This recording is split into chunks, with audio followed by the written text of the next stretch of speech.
Hi guys, welcome to my channel. और मेरे channel का नाम है मोटिवेशनल राशि। और आज मैं बात कर रही हूँ शनि का रेवती नक्षत्र में प्रवेश, जो कि 17 मई 2026 को हो चुका है और इसका सभी 12 राशियों पर प्रभाव कैसा पड़ता है। तो आज का वीडियो इसी पर है और आज का वीडियो बहुत ही ज़्यादा अच्छा और बहुत ही ज़्यादा इन्फॉर्मेशनल होने वाला है आप सभी के लिए। सभी की 12 राशियों में इसका क्या इफेक्ट पड़ेगा, तो आज के वीडियो में हम ये सब जानेंगे। तो चलिए वीडियो स्टार्ट करते हैं।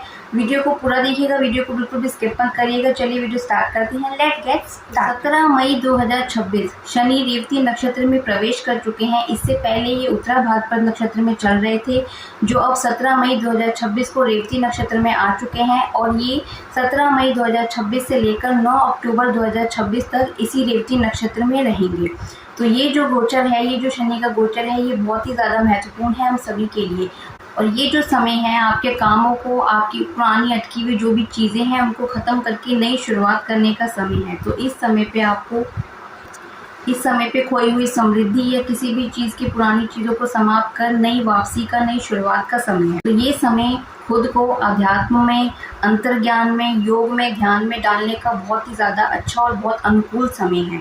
तो अब बात करते हैं रेवती नक्षत्र की, जिसमें शनि प्रवेश हुए हैं। तो रेवती नक्षत्र के बारे में मैं आपको बता दूं, रेवती नक्षत्र जो होता है वो 27 नक्षत्रों में सबसे आखिरी का, यानी कि सबसे अंतिम नक्षत्र है, जिसके स्वामी बुध होते हैं और ये गुरु के अंतर्गत आता है।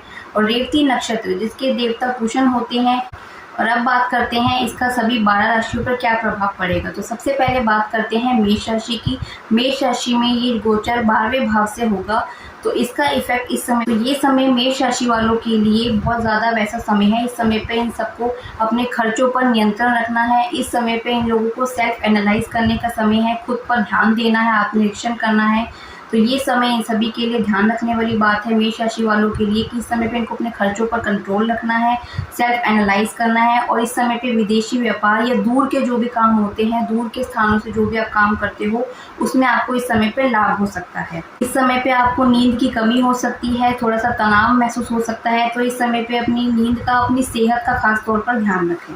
अब बात करते हैं वृष राशि। वृष राशि वालों के लिए 11वें भाव से ये गोचर बहुत ही ज़्यादा अच्छा, शुभ और आर्थिक मजबूती देने वाला समय है। ये गोचर बहुत ज़्यादा अच्छा है इन सभी की इनकम के लिए, इन सभी की फाइनेंशियली स्टेटस के लिए। ये सब बहुत अच्छा समय है। तो इस समय पे आप देखोगे कि आपको इनकम के नए सोर्स आपके बन सकते हैं। इस समय पर आपके लंबे समय से कोई भी काम जो अटके पड़े थे वो आपके पूरे हो सकते हैं। और इस समय पे आपकी मेहनत जो भी आप करोगे, इस समय पे आपकी मेहनत को सराहा जाएगा, आपकी प्रशंसा होगी। तो ये समय आपके लिए टोटल मिला के बहुत अच्छा समय है। अब बात करते हैं मिथुन राशि। तो मिथुन राशि वालों के लिए गोचर 10वें भाव से हो रहा है, जो कि इस समय पे इनके करियर के लिए बहुत ही ज़्यादा अच्छा समय है, बहुत ज़्यादा अच्छा गोचर है। तो इस समय पे इन सभी को अपने करियर के लिए, अपने काम में कोई नई जिम्मेदारी मिल सकती है, कोई नया इनको काम मिल सकता है। तो इस समय पे इन सभी को अपने काम में पूरी तरीके से ईमानदारी बरतनी है और पूरी तरीके से अपने काम में ईमानदारी, अनुशासन बनाए रखना है। इससे इनको बड़ी सफलता भी मिल सकती है। और अब बात करते हैं कर्क राशि वालों। तो कर्क राशि वालों के लिए ये गोचर 9वें भाव से हो रहा है। तो ये समय इन सभी के लिए, इनके भाग्य के लिए बहुत अच्छा है। इस समय पे इन सभी को अपने भाग्य का पूरा साथ मिलेगा। इस समय पे इन लोगों को धार्मिक यात्राएं करने का योग बन सकता है। इस समय पे इन लोगों को हायर स्टडी करने का भी योग बन सकता है। तो ये जो समय है, ये आपकी धार्मिक यात्राओं के लिए, आपकी हायर स्टडी के लिए बहुत अच्छा समय है। आपका लक इस समय पे बहुत अच्छा काम करेगा। इस समय पे आपको अपने गुरुओं के साथ और अपने पिता के साथ संबंध अच्छे रखने हैं। इस समय पे आपके वैचारिक इनके मतभेद हो सकते हैं, तो इन सब चीज़ों से आपको बचना है और अपने गुरुओं को और अपने पिता का इस समय पे आपको सम्मान करना है। अब बात करते हैं सिंह राशि। सिंह राशि वालों के लिए गोचर 8वें भाव से हो रहा है। तो इस समय पे ये जो समय है, ये गहराई में उतरने का, यानी कि अपने अंदर डीपली अपने अंदर उतरने का समय है। ये समय आपके अध्यात्म में झुकाव का समय है। इस समय पे आपका अध्यात्म की तरफ झुकाव हो सकता है, डीपली आप अपने अंदर उतर सकते हो। और ये समय आपके ट्रांसफॉर्मेशन का भी समय है। इस समय पे आपके जीवन में कोई नया बदलाव आ सकता है, कोई ट्रांसफॉर्मेशन हो सकता है। तो इस समय पे बस आपको रिस्क वाले कामों से बचना है, शॉर्टकट से बचना है। ऐसे किसी भी तरीके के काम आपको नहीं करने हैं, गलत तरीके के कोई भी कामों में आपको नहीं पड़ना है। तो इस समय पे आपको इन सब चीज़ों से बचना है और इस समय पे अपने पेट का भी आपको ध्यान रखना है। अब बात करते हैं कन्या राशि। तो कन्या राशि वालों के लिए ये गोचर 7वें भाव से हो रहा है। तो इस समय पे इन सभी लोगों को अपने बिजनेस में और अपने मैरिज स्टेटस में आपको ध्यान रखना है। आपको अपने वैवाहिक जीवन में और अपने काम में दोनों में ही आपको अपने पार्टनर के साथ तालमेल बना के रखना है। आपको अपने पार्टनरशिप में भी और अपने वैवाहिक जीवन में भी अपने पार्टनर के साथ पूरी तरीके से इस समय पे तालमेल बना के रखना है। किसी भी तरीके की आपको ऐसी कोई बात नहीं करनी है या अपने रिश्ते को ख़राब नहीं करना है। इस चीज़ से आपको बचना है, इस चीज़ का ध्यान रखना है। अब बात करते हैं तुला राशि। तो तुला राशि वालों के लिए ये जो गोचर है ये छठे भाव से हो रहा है। ये समय बहुत ज़्यादा अच्छा है। इस समय पे इनके आगे कोई भी टिक नहीं पाएगा, कोई भी शत्रु इनका कोई बुरा नहीं कर पाएगा। तो ये समय इनके लिए बहुत अच्छा है। खुद पे ध्यान देने के लिए इस समय पे इनके कोई भी शत्रु या कोई भी दुश्मन इनका कुछ भी बिगाड़ नहीं पाएंगे। तो ये इनके लिए बहुत ज़्यादा अच्छा है। और इस समय पे जो भी लोग जॉब कर रहे हैं उस समय पे इन लोगों को अपने जॉब में कोई प्रमोशन मिल सकती है या जॉब में कोई इनकी सैलरी बढ़ सकती है। तो ये इनके लिए बहुत ज़्यादा अच्छा समय है। और कर्जों की अगर मैं बात करूँ तो इस समय पे आपको अपने कर्जों को चुकाने के लिए भी मदद मिल सकती है। तो ये आपके लिए बहुत अच्छा गोचर है। अब बात करते हैं वृश्चिक राशि। तो वृश्चिक राशि वालों के लिए ये गोचर 5वें भाव से हो रहा है। ये जो समय है ये स्टूडेंट्स के लिए काफ़ी अच्छा है। इस समय पे स्टूडेंट्स को अपने काम में, अपनी पढ़ाई में फोकस बनाए रखना है। इस समय पे आपको अपनी पढ़ाई में पूरा फोकस और पूरी को ध्यान देना है। इससे आपको सफलता मिल सकती है। और इस समय पे जो भी लोग लव रिलेशनशिप में हैं उन सभी लोगों को इमोशनली बहुत ज़्यादा नहीं होना है। इस समय पे इन लोगों को थोड़ा प्रैक्टिकली हो जाना है। तो ये इसका गोचर है, ये इसका इफेक्ट है। तो इस समय पे आपको इन बातों का ध्यान रखना है। अब बात करते हैं धनु राशि। तो धनु राशि वालों के लिए गोचर चौथे भाव से हो रहा है। तो इस समय पे आपको एक तो अपनी माता के स्वास्थ्य का बहुत ज़्यादा ध्यान रखना है। और इस समय पे आपको अपने घर में, आपको अपने परिवार की तरफ से कोई जिम्मेदारी है जो आपको मिल सकती है, तो उसका भी आपको ध्यान रखना है। घर के कामों या प्रॉपर्टी के कामों में आपको जो भी फैसला लेना है उसमें बहुत ज़्यादा आपको पेशेंस बनाए रखना है। जल्दबाजी में कोई भी फैसला नहीं लेना है, धैर्य से आपको फैसला लेना है और ध्यान रखना है इन सभी बातों का। अब बात करते हैं मकर राशि वालों। मकर राशि वालों के लिए गोचर तीसरे भाव से हो रहा है। तो इस समय पे मकर राशि वालों के लिए जो समय है ये समय इनके लिए इनकी साहस में, इनके पराक्रम में और इनके आत्मविश्वास में इनको बहुत ज़्यादा, बहुत ज़बरदस्त बढ़ोतरी दिलाएगा।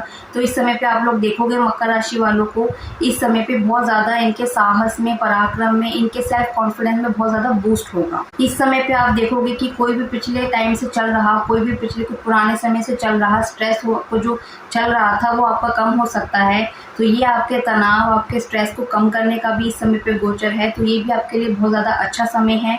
और इस समय पे आपकी छोटी यात्राएं हो सकती हैं जो आपके लिए लाभदायक भी बहुत ज़्यादा सिद्ध होंगी। और इस समय पे आपको अपनी कम्युनिकेशन स्किल पर ध्यान देना है, इसमें आपको ध्यान करना है।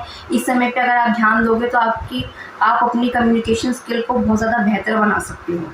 अब बात करते हैं कुंभ राशि वालों की। कुंभ राशि वालों के लिए गोचर दूसरे भाव से हो रहा है। तो ये समय इन सभी लोगों के लिए, कुंभ राशि वालों के लिए सेविंग्स का समय है। इस समय पे आप लोग ध्यान रखोगे, इस समय पे आपका ध्यान सेविंग्स पर ज़्यादा जाएगा। इस समय पे आप लोग अपनी बचत पर, अपने पैसे को सेव करने की ओर ज़्यादा ध्यान दोगे। और इस समय पे आपको अपनी वाणी पर ध्यान रखना है, वाणी पर आपको नियंत्रण रखना है, कुछ भी ऐसा नहीं बोलना है। तो आपको इस बात का ध्यान रखना है। अब बात करते हैं आखिरी राशि यानी कि मीन राशि के बाद। मीन राशि वालों के लिए गोचर लगन में हो रहा है, उनके पहले भाव से हो रहा है। तो इस समय पे ये जो समय है खुद को बेहतर बनाने के लिए, खुद को निखारने की तरफ का है। तो ये गोचर जो है ये टोटल मिला के आपके लिए आपकी पर्सनैलिटी पर ध्यान देने का समय है। तो इस समय पे आपको अपनी पर्सनैलिटी पर ध्यान देना है, खुद को निखारने पर ध्यान देना है, खुद को बेहतर बनाने पर ध्यान देना है। और इस समय पे इन लोगों की 7.5 भी चल रही है। तो ये समय 7.5 भी इस समय पे चल रही है। तो इस समय पे आपको अपने कामों में पूरी तरीके से आपको ईमानदारी बरतनी है, पूरी तरीके से आपको कड़ी मेहनत करनी है जिससे कि आप खुद को बेहतर बना पाओ। तो ये समय आपके लिए ऑल ओवर खुद को बेहतर बनाने का, खुद को निखारने का समय है। इस समय पे आपको अपनी हेल्थ पर ध्यान देना है, अपनी फिटनेस पर ध्यान देना है बहुत ज़्यादा। इस समय पे आप सेहत को प्रायोरिटी बना लेना है। तो ये समय जो है ये आपके लिए, आपकी हेल्थ के लिए बहुत अच्छा समय है। तो इस समय पे आपको अपनी हेल्थ को ही प्रायोरिटी बनाना है, आपको इस पे बहुत ज़्यादा फोकस करना है, खुद को निखारने पर, खुद को बेहतर बनाने पे आपको ध्यान देना है। तो ये था सभी 12 राशियों में शनि का रेवती नक्षत्र में जो गोचर होगा उसका इफेक्ट। तो सभी 12 राशियों में ये इफेक्ट मैंने आपको बता दिया है। ये बेसिक सी बातें हैं, बाकी सबकी राशियां, सबकी कुंडलियों के हिसाब से हर चीज़ें अलग अलग होती हैं। तो ये बेसिक सी जानकारी मैंने आपको अपने वीडियो में दे दी है। और अब मैं बात करूं शनि के गोचर के बारे में कि शनि का इस केस में क्या इफेक्ट होता है। तो शनि देव को अनुशासन, न्याय और मेहनत बहुत ज़्यादा पसंद होते हैं। तो इस समय पे आपको अपने कर्मों पर पूरा ध्यान देना है। इस समय पे आपको अपने कर्मों में जो भी है सावधानियां बरतनी है, कुछ भी आपको गलत कर्म नहीं करना है। और इस समय पे आपको जानवर, पक्षी, इनको भी नुकसान नहीं पहुंचाना है। इस बात का आपको ध्यान रखना है। और जो भी आपके अंडर में काम करते हैं, जो भी लोग आपके लिए काम करते हैं, उनके लिए भी आपको सम्मान की भावना रखनी है। उनके साथ भी आपको कुछ बुरा नहीं करना है, तो उनका भी आपको सम्मान करना है, या फिर आप उन्हें कुछ दे भी सकते हो। तो इन बातों का आपको इस समय पे ध्यान रखना है। तो आज का वीडियो इतना ही, बहुत ही ज़्यादा अच्छा और बहुत ही ज़्यादा इन्फॉर्मेशनल वीडियो है आप सभी के लिए। तो मैं उम्मीद करती हूँ आप सभी को मेरा ये वीडियो बहुत ज़्यादा अच्छा लगेगा। अगर आपको मेरा वीडियो पसंद आए, मेरे वीडियो को लाइक करिए, शेयर करिए, कमेंट करिए, सब्सक्राइब करिए। Bye bye.